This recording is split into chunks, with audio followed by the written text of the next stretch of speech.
तर श्री स्वामी समर्थ. सकाळ सकाळी इथं सुरुवात झाली आपल्या कामाची.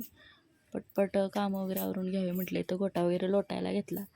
आमच्या पप्पाने ॲडमिट केल्यामुळे सगळी जबाबदारी माझ्यावर आली. माझे मिस्टर त्यांच्यासोबत असल्यामुळे तर सकाळी चांगलं कडकच ऊन पडलं होतं आणि म्हशीला बाहेर चरायला सोडली. म्हटलं तोपर्यंत गोटा वगैरे आवरून घ्यावं. तोपर्यंत गोटा वगैरे स्वच्छ करून घेत होते. ही बघा आमची शाळा, जिथं मी लहानपणी मराठी शाळेत शिकले आणि अंगणवाडीत.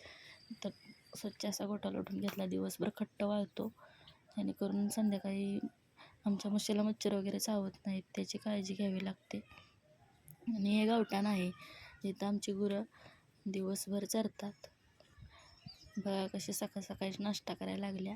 इथं पप्पांचे कपडे वगैरे अंथरूण वगैरे धुवून टाकले आणि इथं मी कपडे धुते. तर या पाहिजे टाकली, कारण ते आल्यानंतर त्यांना वाटू नये मी आजारी होतो. आणि आपल्या घरातील कोणतीही व्यक्ती जर बाहेर गेली आणि घरी कोण नसेल तर आपल्याला करमत नाही. घर सुनं